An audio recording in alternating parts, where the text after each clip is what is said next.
Unite, walking the scene with you in old flicks from the 90s. So keen, the VHS Club, they're the talk of the town. Breaking it down, spreading nostalgia all around. Moving and grooving to the synth-pop sound. The inside so fresh, painting pictures profound. From Pulp Fiction to Clueless, they know it all. The genuine love for movies stands tall. Unfolding memories on that VHS screen, talking about classics like you've never seen.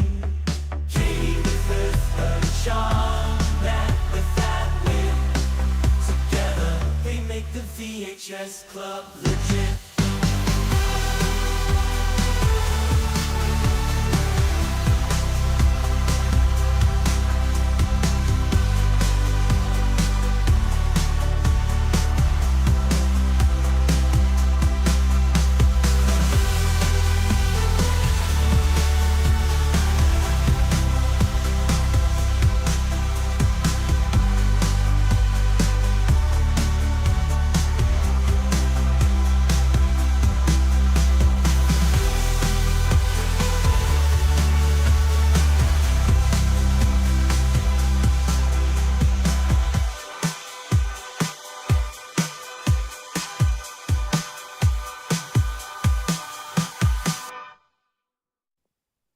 Welcome back to the VHS Club. We're so happy you're here. Hey, Nat. Hi. How's it going? Good. I am back and alive. We're back. For now. We're alive. We're here to talk about probably one of the most depressing movies that we will cover, but that's okay because I asked for it and I'm happy maybe not that would be the right word. I'm happy to relive some of the memories that I have in and around this movie. So we are talking Titanic tonight. If you are not a Titanic person, go away. No, just kidding. Stay. Allow us to hopefully change your mind. This is a really brilliant movie. So I'm sorry if this is not one of your favorites. It certainly has so many memes and jokes and SNL skits and everything in between made of it, which I think is just a sign that it is like, I mean, love it or hate it, it is an iconic movie that really changed like it doesn't get more 90s than this. It's also a piece of history that also a piece changed of history. the world and still affects the world. I mean, even just with the recent, what was it in 2013 when the submersible, when these uber rich grave robbers went down to go pilfer and rob the grave again. It's a mass grave, if we're being honest. Obviously, this bothers me. Yeah. Anyways, the Titanic took that bitch out. Yep. Just so mean of me to say, but I mean, no, people tragically lost their lives, but like also don't grave rob. But also, and don't use it as a tourist attraction either. Like, it's a grave site. Yeah. I mean, I know through history, humankind tends to rob graves. I mean, otherwise museums would be empty. But I like, you know, this one really bothers me. Yeah. I was asking you before we jump on, and I'm going to ask everyone else who's hanging out with us live, or if you're watching later, you can drop us a comment or send us an email about it. But I was trying to figure out like what it is about this movie that makes it so like Titanic, so huge, so long lasting, so epic. So it was in theaters forever, wildly popular. Like, I mean, this movie almost a year, if not a year. I think almost a year. It broke almost every single record out there. It's still like stands the test of time. So I collected a few thoughts and I ran them by you, Nat. I think like part of it is the love story. Part of it is the history. And James Cameron did a really fabulous job of like actually using historical figures in this movie, as well as, you know, making it a historical fiction. And then I think a little bit is also similar to what we are seeing now, jokingly, with predominantly white women, but in the whole world of true crime right now, I think that there is a fascination with things There's that are a morbid just curiosity. morbid and Yeah. horrific and terrible. And this movie, I don't think I realized until I was rewatching it this week how insanely scary this movie is. Like, I actually think that this is the creepiest, scariest horror movie that I have ever seen. maybe I think will ever see. What's so creepy, what gives you that feeling is that we all know going into watching this what's going to happen. Yeah. We know they all die. There's no positive. We know, okay, yeah. we know that most of the people died. Okay, like almost everybody, and you're going in to watch it. You know that the movie's over 3 hours long. You know you're going to get attached to some characters, and you know you're going in just to watch them die horribly, horrible death. Like, nobody had an easy death on this. Okay, except for maybe the guy that took his own life. But like, you know what I mean? Like, but still, like he was Except driven for to Cal. suicide. We hate that guy. Well, yeah. Yeah. So Paul is dropping our first fact of the night. Paul says, due to the long theatrical run of the movie, Paramount Pictures and 20th Century Fox had to send out replacement reels to theaters that had literally worn out their copies. I'm just having a flashback. For sure we went in because reels had to be changed also.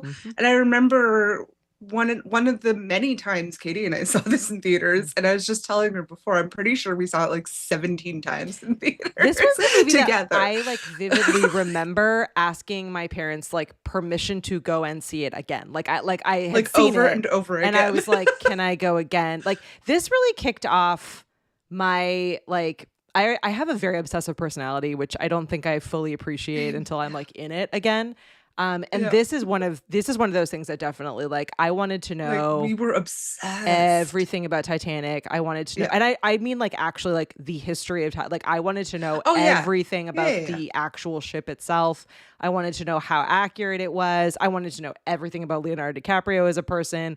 I loved every aspect of this. So this is an obsession for me.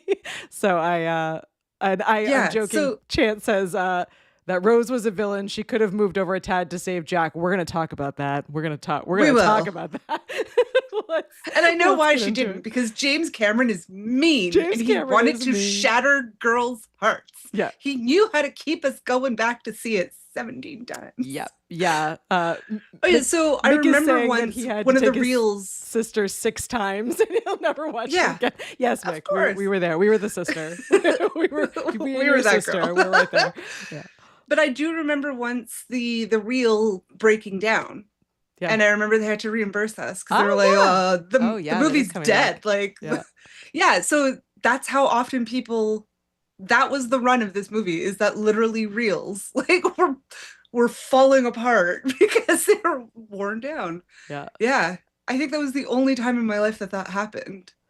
It was number 1 at the U.S. box office for a record 15 consecutive weeks from December 19th, 1997 to April 3rd, 1998.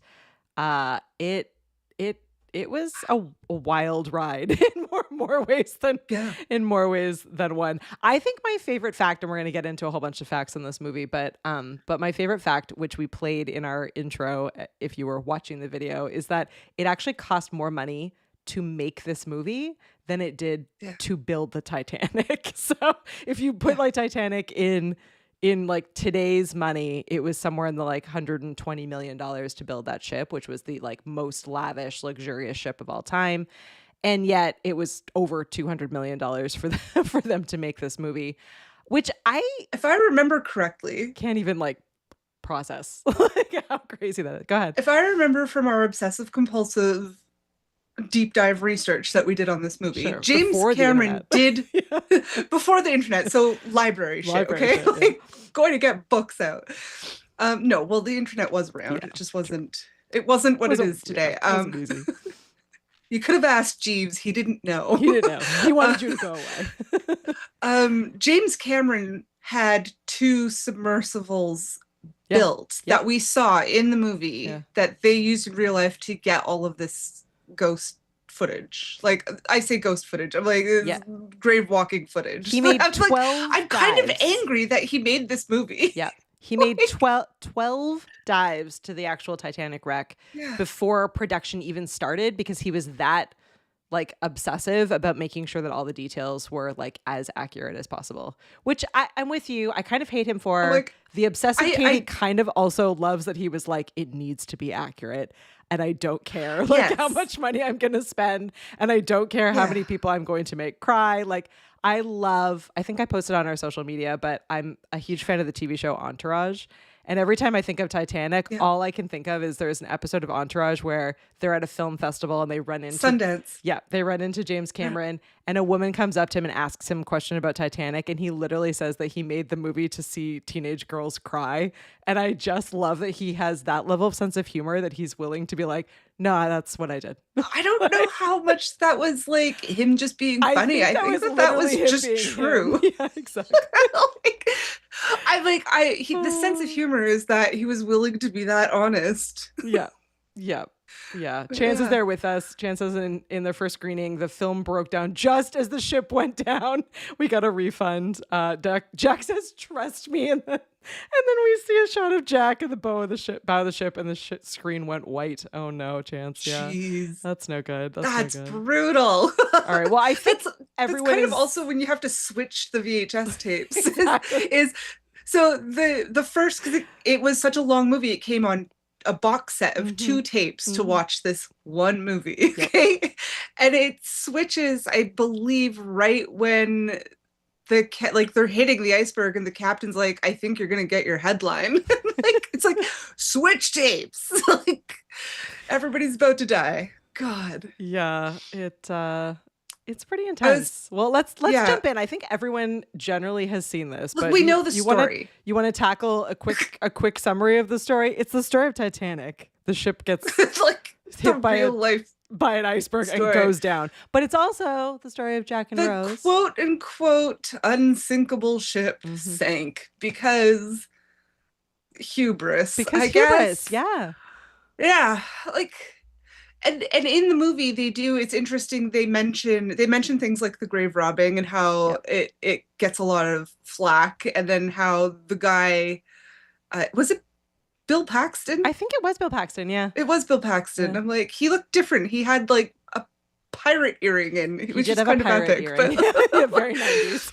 And he does say, he's like, yeah, well, people have a problem with us going down to the Titanic, but they don't seem to have a problem with us going into like pyramids. And I'm like, except that they do. It's just that I think the like his perspective in saying that is like, white people have a problem. Like, like Western people have a problem with the Titanic and not with like Pharaoh's tombs. I'm like, except that, some of us do, like, just don't rob graves, guys. Like, it's technically illegal. Unless it's old enough to become historical? I don't know. Yeah, I don't know. I don't know where the line. I don't even agree with people going and pilfering the temples either, like any temple. Or why do you think they booby trap that shit? To kill you people from doing that. I have no problem with some ancient Amazonian tribe like blow darting you. Go for it. You earned it. Every time it happens in a movie, I'm like, yeah, he earned that death. Oh God. I don't know. It just gives me the creeps of like, it's walking on your grave, Anyways, but also I was so morbidly fascinated to see the Titanic. Yeah, I think it so as you said, if we can remember back in time to the first time we saw this movie, you're absolutely right in that obviously no one went into this movie thinking like, oh, the ship isn't going to sink. So it was obviously going to be a really sad story. So sad. That being said, though, I don't like it.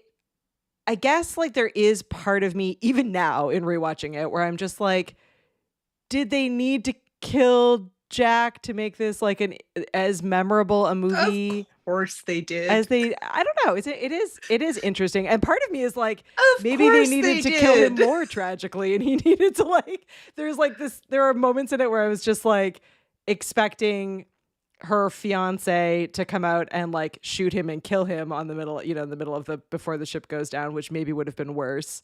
But I think it's so sad that he could have fit on the door. Yeah. He could have fit I on that think goddamn door. like that was the worst way Jack could have died, is because we all know that he could have fit on the door. Like, or she could have given him the life jacket. She could have given And him the mind life you, jacket. everybody froze to death that was in the water anyways. Yeah. But like, yeah, no, it was the meanest, most tragic way. That was for them to have the time while he's actively dying to talk about how much they love each other, even though they just met, and how he wants her to live. You know, like, yeah. it just made it so much worse. Yeah. So much worse. I think the creepiest scene in this entire movie for me is God, which one? There is this moment where Jack it's like as the Titanic is sinking or starting to like really sink, Jack has been handcuffed down below because the evil fiance makes everyone think that Jack stole the heart of the ocean diamond. And so he's like handcuffed down below, and the water is starting to come in. And there's just this scene of like, because the ship is like tilted as it's sinking, like because the water is like the way that the ship is designed, it's like going through all these, it's overflowing into all these overflow compartments. Yeah. So it's tilted, and the water is just like slowly edging like towards the room he's in. And it's so creepy, and like it's like beautifully creepy. Like the cinematography of just that one scene is every bit as terrifying as like the later scenes where it's much more like action happening, like people are like falling and the ship is breaking. But there's just something like really poignant about like it's just this like slow edging like towards him, and the way that the music plays and the lighting of it, and you're just like, oh, he's not gonna make like, and the thing is, it's that moment where you're like, he's not going to make it through this. Like, even when she inevitably frees him of the handcuffs and like, and he gets like, it's just this inevitability, I guess, of it. So first of all, she takes an axe to break his handcuffs because they handcuff him to a pipe, okay? Yeah. While the ship is actively sinking. Yeah. Now, the crew that locked him up for being a supposed thief didn't realize, like Jack and Rose, who overheard or saw it hit. Yeah. And then the iceberg, because they were out on the deck. It was the middle of the night and everybody's asleep. And it's like them and the lookouts in the crow's nest know how bad it is. Yep. And then they overhear the crew talking about like, okay, no, the ship's going down and that's it. So they, like, Jack is chained down there knowing full well that the ship's going to sink. Mm-hmm. And nobody is listening to them being like, hey, we don't have time for you to lock me up because the ship is literally going under. So it's like, it was very, I guess, a terse moment, because like Jack knew that he was going to die down there. Yeah.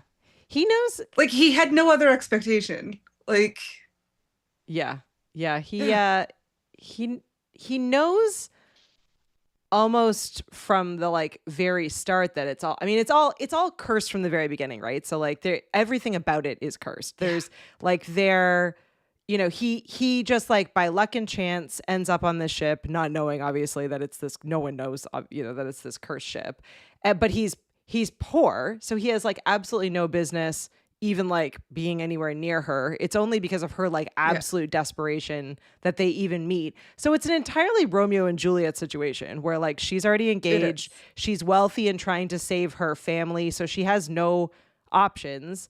And even when they decide that they're going to be together, there's no way in hell they're going to be together. And then everything gets even more crazy. But I think what like really resonated with me in this movie, and I know this probably like sounds ridiculous because it's so obvious, but like Kimberly's comment here where she says that the Titanic made her rethink about being on a boat. It's like, it's the symbolism of the feeling of being trapped and helpless. Like from the very start, Rose's character is trapped. Like she is stuck. Like she doesn't even want to get on this boat. She doesn't want to go to the US. She doesn't want this life that she's being thrown into. She's doing it because her father has died and left her and her mother with a bunch of debt, but they have a good old money name. Yeah. So it's like they're trading on their name. Like her mother basically forced her Her mother into is this. selling her off for family Yes. money to keep them afloat, which is For money, fair at the time. Like, as horrible as that sounds, it's also fair at that time. But like, it is, so it's heartbreaking on so many levels. And then when the boat actually like hits the iceberg and starts sinking, like Yeah. then they're like actually like physically trapped. And I just kept thinking this, like, particularly this time around, I'm like, that would be absolutely terrible. Like, to Kimberly's point, like, there's literally nothing that you can do. There's No. the feeling that she must have had. I know she's a pretend character, but like, I was in her head, and the feeling that she must have had, like, because she knows from the very start, she knows that, like, she knows there are not enough lifeboats. She knows that, like, it's only going to be the rich that get off. She knows all of that, and then it's like it's doubly horrifying because her only chance at escape means that she's going to give up everything / potentially die. Like, I don't know. It was trapped on like a variety of different levels. And I don't think, Yeah. I think in the first 18 to 55 times that I saw this movie, I feel like I was so into like the Romeo and Juliet, like star-crossed love of it all, that I don't think the ship sinking or any of that hit me as hard as this time around, where I was like, oh my gosh, like, I just can't even imagine how terrifying that would be, where you literally there's nothing you can do. Like, those people that were locked in there, the like families that made the decision to just stay in their rooms and drown. Like, terrifying. Because they on knew there so many wasn't levels. Yeah. like just a visual check. Mhm. Like everybody on the boat knew there was not enough lifeboats. Yeah. I don't think it was crossing the Atlantic too in springtime. Yeah. It was freezing cold water. Like, Yeah. anybody with common sense would have been like, okay, most of us are dying. Yeah. Like, but then also when everybody's fight or flight kicked in, Yeah. like that really, It's that gut-wrenching. freaked me out. Yeah.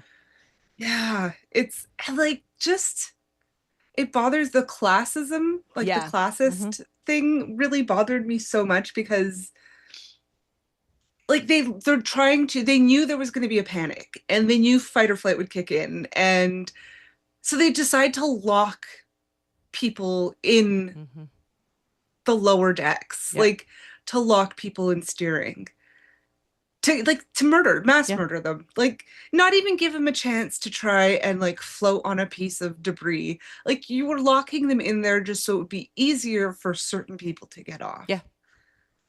I've even heard more recently, because there's always, people are always going over it over and over and over again. And they do explain in the movie very accurately that for the size of the ship, like the rudder and the propellers were not the right fit for that size of the ship. It's like they made a bigger ship, but they didn't adjust everything. Yeah. So it didn't have an appropriate turning radius, so they would have never not missed the iceberg, basically. I mean, like, also the guys lost the binoculars. Yeah, there were like the lookouts didn't have binoculars, and everybody's like, yeah, whatever. Like, I mean, that like, I feel like everything went wrong. Yeah, everything went wrong. And I mean, a lot of this movie too is I think it's fairly accurate, because, as we said, like, James Cameron was James Cameron is also obsessive compulsive.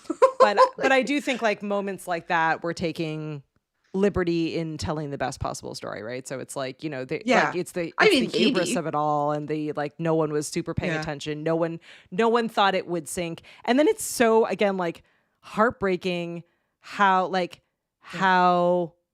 close they were to it having been okay. Like, they bring the shipbuilder in, and he he rolls out like the schematic for the ship, and he's like, if it was only if it had only flooded these 4 compartments, we'd be fine. But it's flooded the 5th, and this ship is going down. Like, all of it is just, I mean, so a whole bunch tragic. of people at that point died anyways. Yeah. 'Cause they had to close off. They tried closing off the compartments to seal the water from leaking into other parts of the ship. Working in the ship were already dead at that point. Like, anyone that was down in any of those engine rooms. But I mean, like, as horrible as it is, like, still there were still thousands of other people on that ship. But one of the most haunting moments for me was when the women we got to know in first class that they're out on the lifeboat. Kathy Bates is like, we have to go back. Like, we can get more people on here. Like, the boat's not full, obviously. And like, let's go back and get more people. And they're like, no, if we do that, we'll all die because they'll just take the boat down.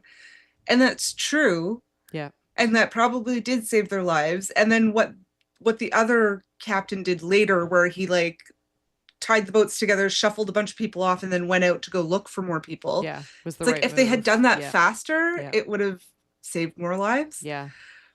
Because I think what they said, there were only 6 people got pulled out of the water after when they finally went back to go look. Yeah, that's what the movie said. It's hard to say. I doubt it was wrong. Yeah, it's probably James not far Cameron. off. I trust him. Paul is saying that when the film was released, there were actually 6 Titanic survivors still alive. Only 2 are confirmed to have seen the film. Can you imagine watching that? I mean, I imagine I would not. Those people are children. Were children when it happened, obviously, given the amount of time. So I just can't. I doubt they stayed till the end. I don't know if they would have watched the whole movie. Maybe it would have been interesting to see it brought back to life, especially if they're kids. But yeah, so the creepy part for me is not that they had the conversation about letting all those people die. It's the moment that they, like, we sat there with them for a moment and you could hear the screaming and you could hear the ship creaking and you could hear the debris and you hear all the people dying and the looks on their faces where they just had to sit there and be like, we were rich enough to get off the boat first. And they had to sit there with that. And like, just no matter your opinion, like and no matter their class, like they had to sit there and listen to all those people die. To survive, to only maybe even survive, by the way, because they didn't know that they would make it. They didn't know if another ship was coming to pick them up. They were hoping. And for hours. And like, they could have froze to death before. Because that ship froze to death before that too. It was 4 hours away. Yeah, if the information in the movie is accurate, the ship Titanic went down in like under 2 hours and the nearest ship was 4 hours away. So at a minimum, they sat there in those lifeboats for at least 2 hours, like in listening to all those people die and then listening to probably silence for at least an hour or more. Which would have been worse. Yeah. Which really would have been worse. And not everybody, again, like this happened in the middle of the night. So some people just grabbed their life jacket and went. Like, nobody, especially the first class, didn't expect the ship to sink. No. None of them thought the ship would sink because they were told it was marketed as the unsinkable ship. An unsinkable ship. So it's like, not everybody was wearing a winter coat. Not everybody was wearing shoes. Like, a lot of people could have died even just sitting in those lifeboats. Exposure. Yeah. That's what Dane was saying. It was terrifying. So he walked in. He wasn't watching this entire movie with me, but he walked in at the part where Rose is trying to like find the axe to cut Jack's manacles off, right? And so we were chatting about it, and I was just sitting there kind of like in abject horror because I was like remembering what's happening and like having all these moments. And he was like, the one thing that is unrealistic about this movie, he was like, actually I really like genuinely think that this movie is like well done. But the one thing that's unrealistic is that Rose like is in like a like very thin, like paper thin dress, and she's got like an even thinner coat on top of it, and she walks down into that water for the first time, and he's like I cannot even stress to you like how cold that water would be. Like, she doesn't flinch. She does later in the scenes, but I think is the only moment in this movie that doesn't feel believable. Like, apparently she almost got hypothermia filming this. She got pneumonia, really, really bad pneumonia, because she was one of the only people that wouldn't put on a wetsuit, and James Cameron insisted that these were actually practical effects. So there are some like computer-based special effects, CGI, but that was actually like cold water, and he did all of those scenes with like actual water in like water tunnels. So it was pretty intense. But that moment of like even like they would have died even in just those scenes of them like trying to get through that water. They literally would not have been able to move their butt. Like, it would have been worse than falling through ice. Like, if you can, we can imagine since knives. It feels like knives. It feels like knives. Like, you literally lose the feeling in your leg. Like, it's just brutal. Just absolutely brutal. I think the coldest water I've been in was maybe 52. Yeah, I don't think I've ever Fahrenheit. like fallen. Thank knock on wood, thank goodness. I don't think I've ever I did fallen it on through purpose. ice or like. Or, I've never fallen through ice or anything. This was like in the fall time, and I jumped into the lake and immediately regretted it because your lungs and heart just basically stop, and your limbs like cramp, and you just have to not panic and get yourself out. But like it's an instant. You hit that water, and it feels like there are knives going through your joints. It's like it's terrible. I can't imagine. I can't believe anybody survived in the water at all. Yeah. Like that is shocking to me, and that so many of these people like got wet and then had to sit there outside. Like, oh my god. Yeah. Okay, when she goes to axe his manacles part, and she closes her eyes. I know that's I'm what like, Dane said. He was for like, the open your love eyes. of God. Yeah. I'm like, why'd you close your eyes? I mean, I feel like that was pretty believable. you Dane almost, yelled the it same almost thing, gave you, and I thought it was believable. Actually, I was like, I don't know. I kind of see like she's so panicked and beside herself. I feel like that's something I would have done. But it was like, you know what that does though? It gives you that little like faith that they might survive it together. Yeah, there are a lot of moments because where it's you're like it's maybe they meant make to it. be, right? Like they're meant to be. Yeah. Oh my gosh. Yeah, maybe they make it. Yeah. I know I jokingly said to Dane at that moment, I was like, to be really clear, like I would have 100% cut your hand off, but you would have gotten out of the manacles. You would have bled to death in the cold water, but it would have, I definitely, maybe not. I definitely would not have pulled that off and been like, well, you're in trouble. Here you go. Here you go. Well, let's talk. We haven't talked. So we've talked a lot about the actual like VHS 2 about the sinking of the ship. We haven't talked about VHS 1 and kind of the initial part of their love story. Pretty flawless to me. Like again, I think like he's such a likable character, and he's such a phenomenal actor that like he's likable from the first moment that you see him on screen, like where you know he's going to win that game. He has a way of looking at a girl coming down a set of stairs and you know through a fish tank. You know that he is in love with like, you know, like he conveys that so well. And I think that's what suckered so many of us into seeing this movie a million times. Is that he's so believably they are so believably in love with each other. The acting in this was probably way too good. It didn't need to be as good as it was because it really just then breaks your heart entirely. It does. It should have been and like different. Even Billy Zane, did he have to be such a narcissistic sociopath? He's so believable. Like, didn't this movie almost ruin his life? I know, because he, to his credit, like he does such a phenomenal job with that role, and he's so like I now have probably, I'm a huge history geek, and I feel like I've now watched every version of like, you know, TV show from Downton Abbey to the Gilded Age to beyond, and and read 8 million different histories and historical fiction and everything in between, and I feel like everything about his character is super believable. Like he wants to win. Like he sees her as his property. He all of it. Like, well, he knows, like he knew that her family was out of money. He did buy her. Like that way in his mind, he owned her, period. And it infuriated him that she was intelligent. Yeah. Like, that part where he's like, well, I'm going to have to watch more carefully what she reads or like tell her what she's allowed to read. I'm like, oh my God. Yeah. Kathy Bates was amazing in that.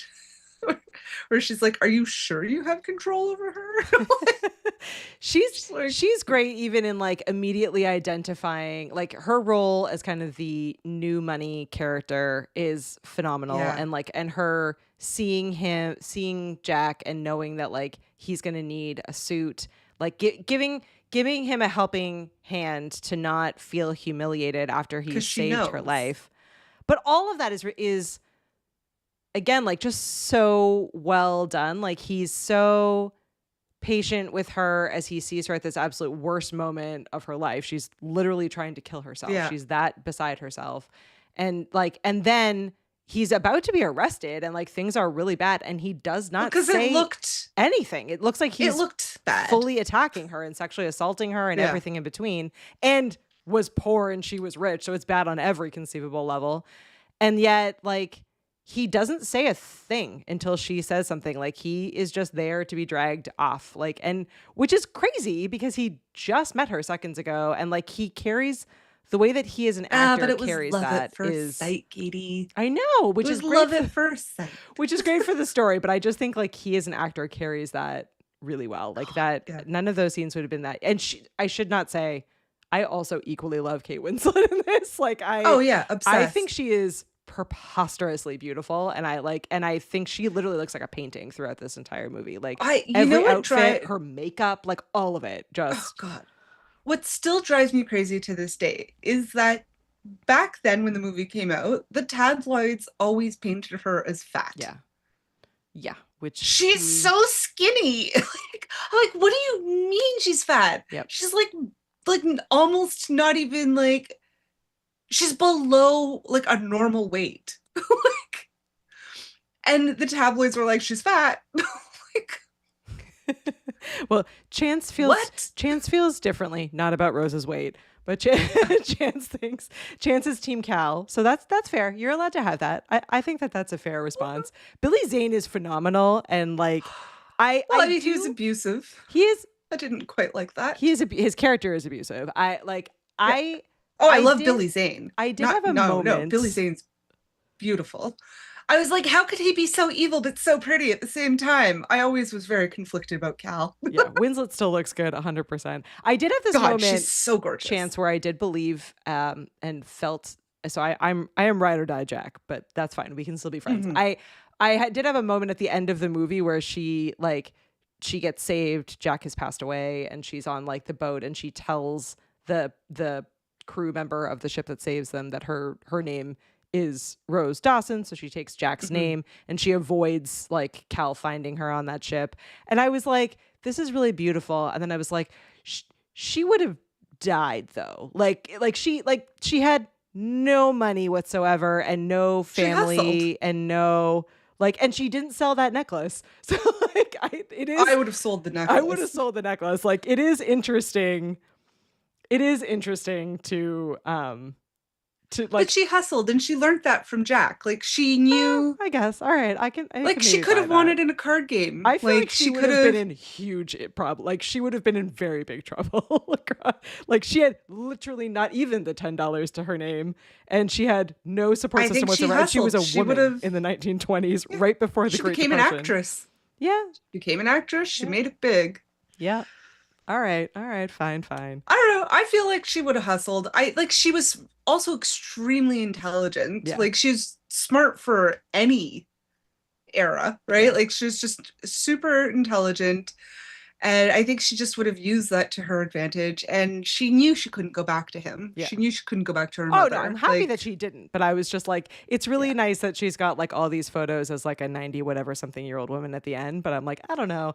Like horseback riding is expensive nowadays. Like I really don't know whether or not she would have been able to afford some of this stuff. But well, they did say she became a successful actor. So yeah, but in the 20s of it all, I'm with Chance. Throwing the Hope Diamond overboard was preposterous. I was like, oh man, that was ludicrous. Don't do that.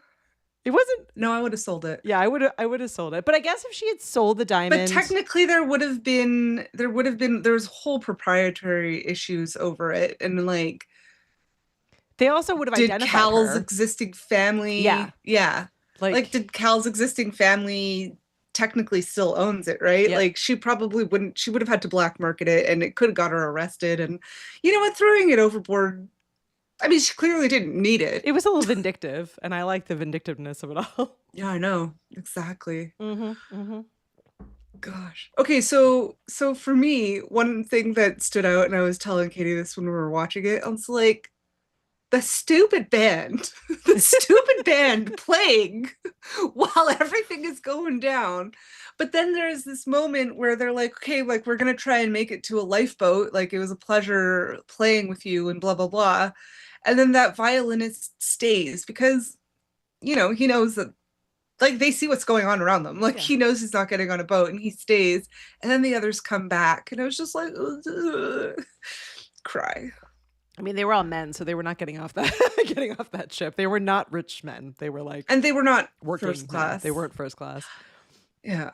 Yeah, I've heard in some more recent doubly investigations creepy, the music, like the music playing. Oh God, yeah. Like, it definitely added to the like hauntingness of the entire situation.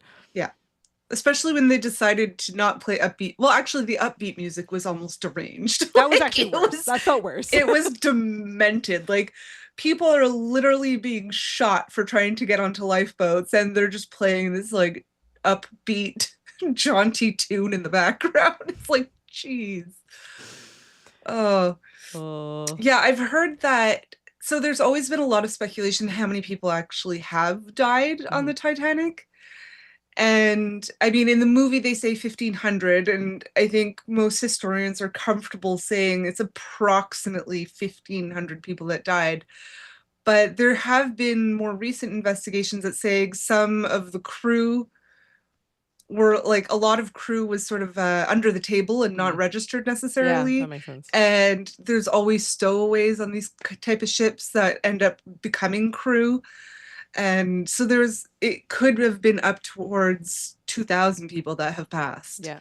And there was just never much care before now, which is still just morbid curiosity and rich people. But that, like, all of these people were poor. And when they died, I mean, it's not like there was somebody back home that was who could afford to demand to know what happened. Yeah, you know? Yeah, exactly. Yeah. So it seems that a lot of the wealthier people did get off the ship.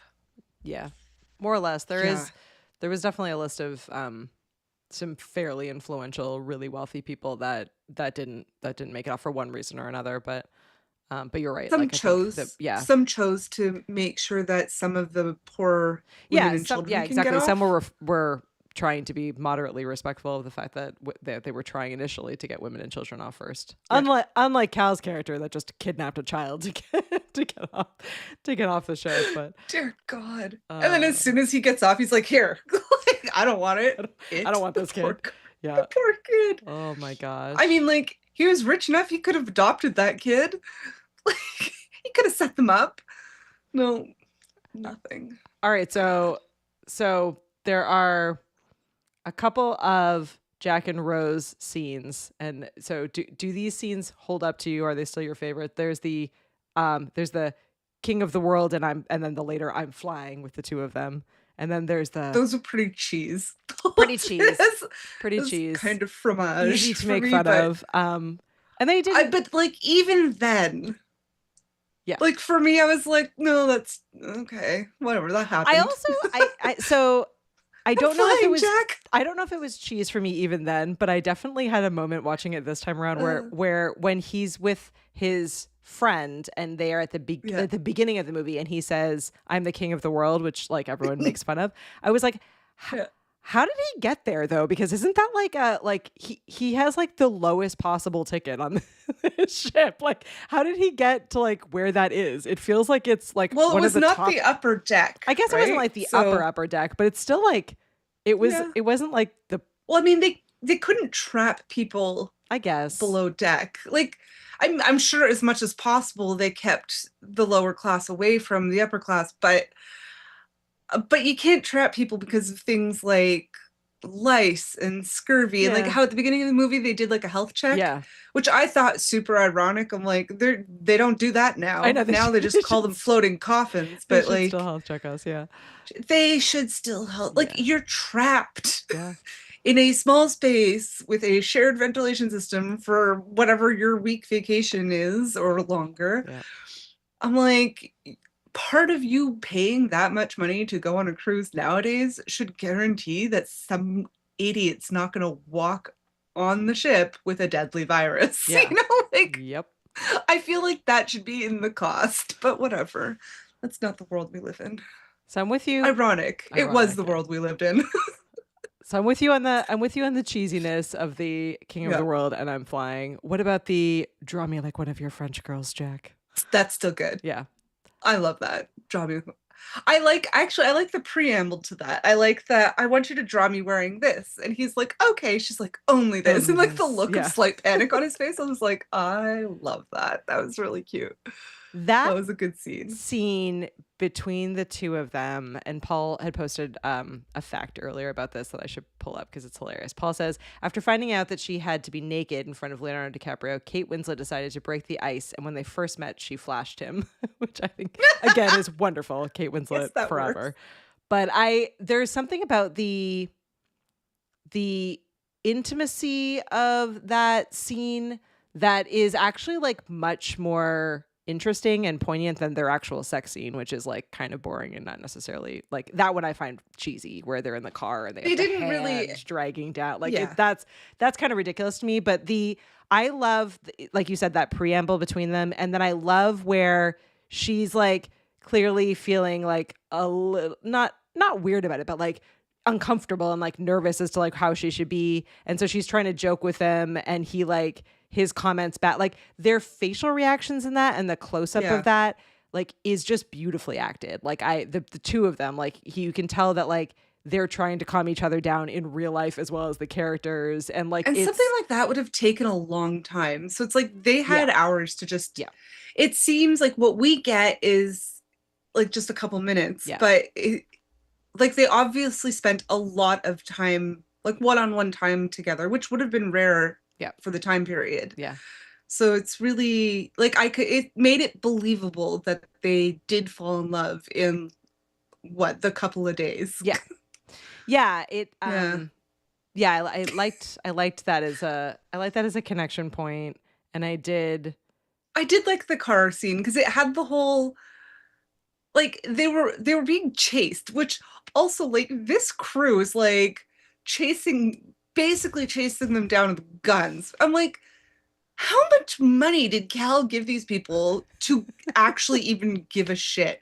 Like they could have just taken the money and been like, we looked everywhere and not found them. You know, like it was a little over the top, but it did add to that whole like adrenaline and suspense. And anyways, it made like, again, it was, I guess, the foreplay to the sex scene that was better than the actual. Well, I mean, we didn't have a sex scene. You we had a also- sweaty hand.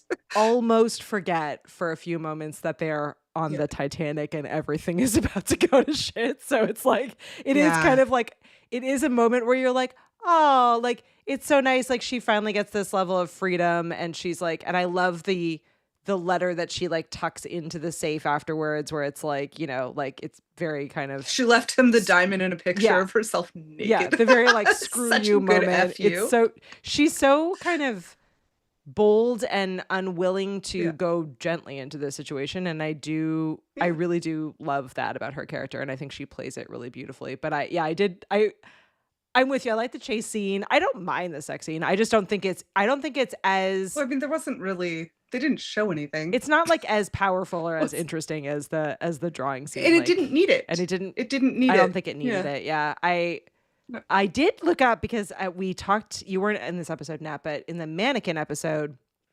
Oh, I love that movie. Yeah, love that movie. So stupid. Rachel and I talked in like detail about how cool it was that Kim Cattrall was like significant. Well, not significant. She was older. The actress was older than Andrew McCarthy in that, and how unusual that is. But in this movie, like, and we were like, oh, this is like one of the only instances in like an 80s or 90s movie where like there's an older woman like in a role where, you know, where they just seem as equals. And Kate Winslet was actually a year older than Leonardo DiCaprio in this one, which is not a lot, but it is kind of cool. I was like, hey, I'm into it. She was 22 and he was 21. It was like an actually, I guess, age appropriate casting. Yeah. Like it wasn't some like 50-year-old guy with like a 20-year-old girl and everybody's just pretending that he's 20. That he's like, 17 or like whatever he's supposed to be in this. things. Yeah, exactly. Yeah. Like they were believable in their age, like what age they were, and their chemistry was amazing. I love that they still always are like, no, we're best friends. I know. I do really like that they remain really good friends. I think that is absolutely I feel fantastic. like filming this movie was a huge bonding experience for the two of them. Kind of, it reminds me sort of the camaraderie you heard of on the Lord of the Rings cast, especially the filming Helm's Deep, where it's like the cast all got "I survived Helm's Deep" shirts. Like, it is similar to that, actually. That's a good comparison, because I mean, really, and I think Chan said this earlier in the episode, but like this is like one of only a few kind of truly epic movies, and like epic in its making, epic in its release, epic in the like just like groundswell of popularity that this movie claimed. So like, if you think about it, like Kate Winslet and Leonardo DiCaprio's careers were launched off of this movie. Like Leonardo DiCaprio had done other movies, but this, like this, took off. Had she, like, but she broke into the American market with this. Yeah. So they like, this was, they spent a lot of time together making this movie, but then they spent a lot of time together, like promoting and being kind of thrust into the public eye as a result of it. So I'm glad that they remain friends, and I'm sure that going through that experience, like being that famous, even for a limited amount of time, it wasn't for a lot of these actors, but for even a limited amount of time would feel just overwhelming, I'm sure, to everyone. So yeah, actually most people in this movie were rather famous. Yeah. Like even the captain at the end, like he's a Welsh actor that I like seen I loved a million things. Yeah, the captain, and then the guy who plays the boat builder is also like, I don't, for whatever reason, I just adore Victor Garber. Yeah, I adore him. I don't even know why, what it is about him as an actor, but I just like, I see him and I'm just like, he feels like a safe space. He's like an actor that I'm just like, I trust you. I don't even know anything about you, but something about you just seems very, very trustworthy. All right, he just seems like, I don't know. He conveys that really, like that level of comfort, and like dad, you know, like he always plays sort of dad character. He's got dad vibes. Well, not always. He was an Alias and was a spy and maybe slightly evil sometimes, but which is weird for him. Victor Garber's always like usually such a nice guy. Maybe he's just a nice guy in real life and we're projecting, but all right. Are you ready? Similar to what I did with Andrew, I have a rapid fire Titanic trivia for you. Everyone watching from home and listening live can play along. I'm gonna have to remember from the 90s. Yeah, but okay. you can pass, and we'll just see how many we get through. I'm not gonna set a clock and add added stress, but are you ready? I didn't share these with Nat earlier. I'm ready. Okay. What year was Titanic released? 1998. 7. You were very close. 7. Right, who directed the movie? James Cameron. This one's hard. What is the name of the ship that rescues Rose? Oh, it starts with a C or a G. A C. There's A's in it. A C. I can see it. Carpathia. My memory palace. Carpathia. Okay. I'm probably saying that wrong. See, there were A's in it. It started with a C. There were A's in it. What was Jack's last name? Dawson. How many Academy Awards did Titanic win? I don't know, all of them? 7. 11. 11, okay. Academy Awards. What was the estimated production budget? Estimated budget? Did you say $200 million? $200 million. Yes. You just said that before. What famous line did Leonardo DiCaprio ad-lib in this movie? I'm king of the world? I'm king of the world. Look at you. I love Chance's like killing it slowly behind with all of these because there's a delay in our live studio audience. You're killing it, Chance. Absolutely killing it. All right. This film set included a massive replica of the Titanic. At what scale? What percentage scale? I have no idea. 90%, which is a big ass ship. If you think about it. Didn't they also have like little ships too? And when all the people were ships. sliding, they were just like sprinkling like little fake people like bottoms down. Yeah. There were moments in this movie where a couple of moments where they're doing like overhead shots of the ship and like people are walking on it, where I was just like, oh, this is all computer. Like it like that was the only moment it felt fake and didn't hold up. But the rest of it was. Didn't he have like the china reprinted and the chandelier reconstructed? He did. And that's one of the doors rebuilt. Yeah. So there we go. So look at me remembering. You already mentioned one of the earlier ones. Kate Winslet never wore a wetsuit. The dinnerware was historically accurate. The china plates in the first class dining scenes were made using the white Star car line molds. So they like remade them using the original molds, which I think is insane. Like they all thought James Cameron was crazy when he's like, we're going to remake this movie, but like, we're going to rebuild it. Yeah. Obsessive people for the win. So me and James Cameron, right? I hate him and also we're best friends. Many extras were actually given full historical roles. So like people who were just in the background were told like to act like a certain person in real life, which I think is like absolutely incredible. That's so cool. I totally got off track with trivia and I'm just now reading facts for you. But Céline Dion, who you and I both know intensely because she's our like Quebecois homegirl, but she apparently didn't want to sing this theme song. Hero. national hero. She thought that the song was entirely too cheesy, but I guess her husband talked her into it, which I think is again incredible. I'm glad he did. I'm glad he did because I think it really like, I don't know, it like. I hear Not even a fan like of him, but I hear even like that music like playing in the background of this movie, and I'm just like full ugly cry singing that song. Like that song is just, I think, absolutely incredible. Here, so I did not know this one. This one was a surprise to me. Did you know that James Cameron has a cameo in this movie? His hands are the ones that are drawing in that scene. Yes, I did know that. I didn't know that. Oh my God. I'm remembering that now.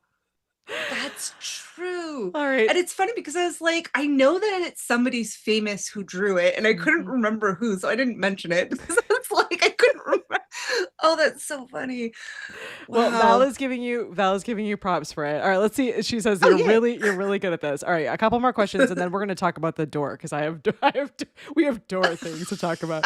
We have door things to talk about. All right, so I think we already answered a lot of these questions. So probably. What's the name of the song, the famous song from it? We already know all My that. Heart Will Go On. Yeah, you know that. Who composed the film's score? Do you know that one? Oh. I do. I can't remember. People are screaming into their TVs and their devices. I know. And it's like super obvious too. It's like the big one. One of the big ones. I can't remember. James Horner. And apparently he actually had to be talked into it. He was pretty angry on the other side of doing Aliens or Alien. I can't remember which one. Alien. And so he didn't want to come back, but he was talked into it. So I'm glad that he did because it's so perfectly haunting the whole time. Yeah, it is really haunting the entire time. It's like equally haunting in the quieter moments. It's haunting in those in like you were saying, the musicians playing out. It's even like the church service aboard the ship. The music in that is really like wild. Is haunting. Like it is pretty intense. All right. Well, here's your thoughts and prayers are not helping you, but I guess what else did you have to do? You knew you were gonna die. I guess, yeah. Oh man. All right, so the door debate. So this is like, okay, we all know for a fact the door that they could have both got on the door. If he was on the other side of her and they both got on at the same time, or once she was on, he could whatever. I did not rewatch this, but supposedly there is an episode of Mythbusters, which we should all watch to give ourselves vindication. But Mythbusters, I don't think I've ever seen it. I may have to watch it. Has proved that Jack would have survived. He would have survived if they had secured Rose's life jacket under the door for buoyancy. And Cameron apparently actually conceded on this, so he was like, "You're right." I'm for sure someone who's Cameron such a knew that to perfectionist, start off with. Like you would think he would have made the door smaller. Like just make it smaller so people have nothing to fight about. No, I think he started that fight on purpose. Yeah, it's possible. I would put money down that Cameron was like, I'm going to hurt everyone who watches this by making the door big enough for Jack to fit on. Yeah. The door was definitely big enough for Jack to fit on in some way. Or the other thing that I never understood, and I feel that was so on purpose. It was so on purpose. And then I also didn't at all understand there are multiple, it feels like a full hour. It may even be a full hour of this movie where like the ship is actively sinking and they're like running around, like trying, like they're running around, like first she's got to save him, and then they are trying to find a boat, and there's like, and then there's a whole, but there's and then they get locked back in and then they get steering like again. locked back in steerage again, and then they get out, and then she's like getting on the boat, and there's this horrible moment between Jack and Cal. Like there's all these different moments, and it multiple times in that hour long, like, what are we going to do? The ship is actively going down, that people offer him and her life jackets, and at no point does he take a life jacket. Like she's like holding one throughout the entire thing, and later she's wearing it, and I'm like, there were literally life jackets everywhere. Like, why not just take one? Why not just take a life? He doesn't. Well, he still would have froze to death in the water. I know, but as we saw, that everybody who was fully submerged, yeah, I know, froze. But also, like, he still would have died with a life jacket. But I guess, yeah, I know. You had to kill Jack. Or she could have used they could have used the axe together to make a couple of doors, that they're going down. Why not take like they knew the ship was going down. They knew they weren't going to get a boat. They could have hobbled together a raft, and maybe saved all of their friends. I know. Yeah, I know. It is really that like it's like all sad. In the 2 hours the ship took to sink, everybody just was in full fight or flight. There was no survival mode happening. Oh man, no survival mode happening. All right, Chance is reminding us of an absolutely awesome moment. Yes, I absolutely remember the alternate single of the release of My Heart Will Go On, where there is scenes from the movie in the background. I vividly remember this playing like on the radio, and we like stopped like multiple times to like, in the car, we're like, shut up, everyone, we've got to listen. And then also like definitely tape that on tapes. Oh yeah.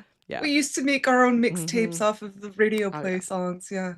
You had the CD. I still have the CD. You still have the CD. I should take a photo of that. And it has the soundtrack on CD. It has the one with the talking in it. On it, doesn't it? I think so. The bummer it could be a hidden track. CDs used to do that, where if you just left it, a hidden track. If you left a CD playing in the CD player for long enough, sometimes there would be hidden tracks. Like it would just still be running after like 15 minutes, and then a new song would just start out of nowhere. We were really into Easter eggs in the 90s, I'm still both really in movies, DVDs, like CDs. Oh, this just in. Val has seen this movie. Thank goodness, Val. This should have been the one you came on for. Titanic. I don't think that there's anyone hanging out with us who has not seen this one. I feel like it. Although I have to say, or if you might, like, even if you haven't seen it, you know it. You know the story. Yeah.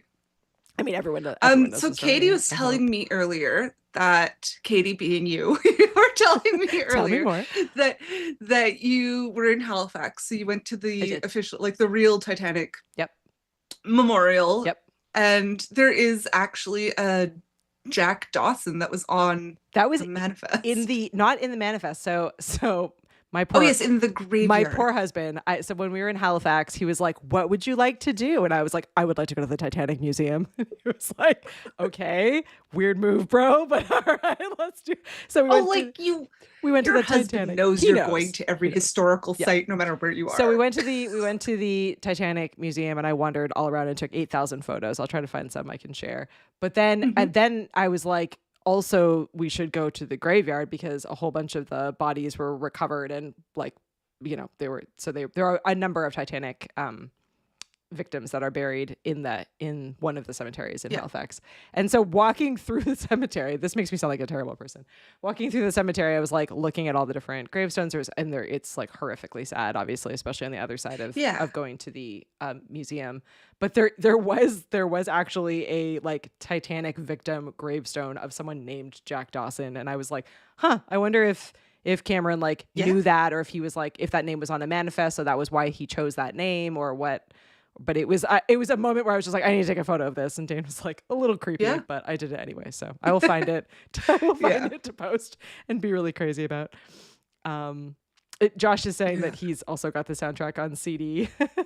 Oh, that's so sweet. His grandmother wanted him to have it. That's awesome. I love that, Josh. Aww. Yeah, I was sure that so things I don't remember, because apparently the older I get, the less I remember of my childhood. But I do remember owning the VHS like double box set of this. Yeah. I could not find it anywhere. I looked at my parents' house. I looked all over the place. I cannot find it. I have it on DVD, Huh. but I definitely I do not could have not. it on DVD. I do have it on VHS somewhere. I couldn't find the VHS, and then I couldn't remember if I have actually seen this since I saw it in the theater. I probably have, but I have no memory of it. Like I watched it We've 8 seen it so many million times in the theaters. theater. Like just kept going back to the theater and seeing it over and over again. And maybe within the first few weeks of it being released, like when I got it on VHS, I watched it. Yeah. But I like distinctly remember buying it on DVD and never like I was just like, I need to own this, but I never it just because it's Yeah. one of those ones that's so hard to rewatch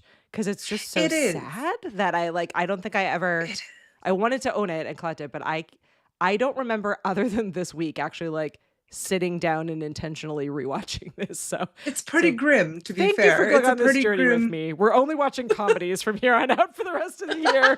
This is it. We're team comedy, rom-com, science fiction, whatever. We're no more dramas. No more dramas. I will admit that I fast forwarded through parts because I was like, I don't want to have a big puffy cry face to come onto the podcast. Paul, this just So, in. like, Paul's accusing I will just you not look at the screen. of stealing my VHS. It's likely. We used to live together, so For it's probably that's probably where it is.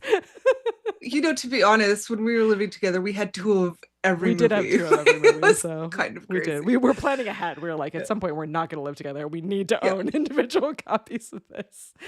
And Chance has sure. made it back into our hearts with the Jack was a poor punk, but he had a heart of gold, and he proved his worth beyond material. Very true. Yeah. Very true.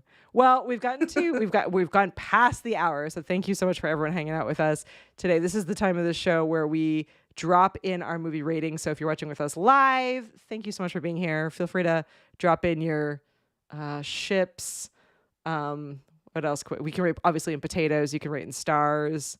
Ships, life preservers. Oh, this just feels sad. Water, ocean, the ocean was the scariest bad guy of all time in this movie. Just slowly coming at. Yeah, I still have a few chills. I have a couple of chills. Oh, fun random fact about Natalie. I used to be able to do that trick that Kate Winslet did where she stood on her toes. Oh, yeah, that was hard to watch too. I was like, oh, my hair toes. Yeah. Oh yeah, she fell over and yelled because she broke her toe. Mm-hmm. But yeah, no, I used to be able to do that. It's don't try it at home. Don't do that. I love the dancing that held up for me where they like spin each other around and then there's like this pan shot of the ice, Paul. 5 ice cubes. All right. I didn't let Natalie vote or pick this movie. I just went straight in with five potatoes. Yeah. I don't even remember when I got this, but I've shown you in many, many photos over the last 95 episodes that I have a poster off to my left, a laminated on wood giant poster of Titanic. So I have that on my wall. Wasn't that in our apartment? It must have been. It's still in great condition. So. It's hanging here in my pod lab. I think we made that at Walmart. Yeah, maybe we did. I can't remember when I made it or how I made it. I'm glad you're here. I'm pretty sure. 6 ghosts. Oh no, 5. 5 ghosts from Val. 5 ghosts. Sad face. 5 Jack Dawson ghosts.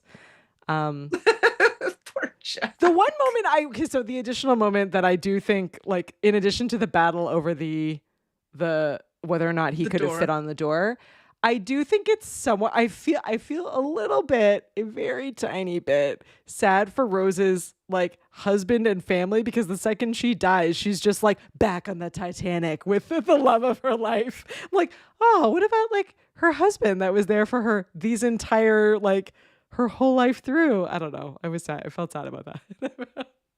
Felt sad about that in the moment. It's a beautiful final scene, but I was like, oh man, very sad. Her poor husband. I mean. Yeah, Jack was the love of her life. Well, we did it. We got through a Titanic episode in just over an hour, which is impressive for us. This is episode 95. So we're nearing our 100th episode, which means that all of you who are diehard fans with us and hang out in the club, you need to let us know what our 100th episode should be. Otherwise, we'll probably just keep going and make it some weird random thing. So let us know what episode 100 should be, what we should review. Next week, We're taking it back to Goofy movie, which Nat doesn't even really remember seeing. Sort of, kind of. She has no affiliation with it. It didn't have a huge impact. Didn't have a huge impact. It's wildly popular though. I've seen it. And people love it. Yeah. So we're gonna find out why. I'm excited to rewatch that. I'm excited to rewatch it. I don't love it the way that other people love it. Josh is gonna come on and tell us why he loves it. I think I'm gonna talk some of my Disney friends into coming and telling us why they love it. So I'm excited about it. I mean, and it's very far away from sad Titanic vibes. So we're going cartoon next week as a nobody dies a palate in the next cleanser. movie. Nobody dies in Goofy. Please tell me no one dies in Goofy movie. That'll make me sad. Superman the movie that we could do some Christopher Reeve Superman. We could do some Christopher Reeve Superman. Yeah, write us in, and this is the time of the episode where I should remind everyone, whether you're new or old like us, you can find us at the VHSclubpod.com. That's where all of our episodes are. You can leave a voicemail. You can write us an email. You can get on our newsletter. We've been trying to send out more fun stuff. We only send one newsletter at a week, so we're not spammers, but get on the list so you know what episodes and what we're up to, and you can email back and forth with us. We love that. So.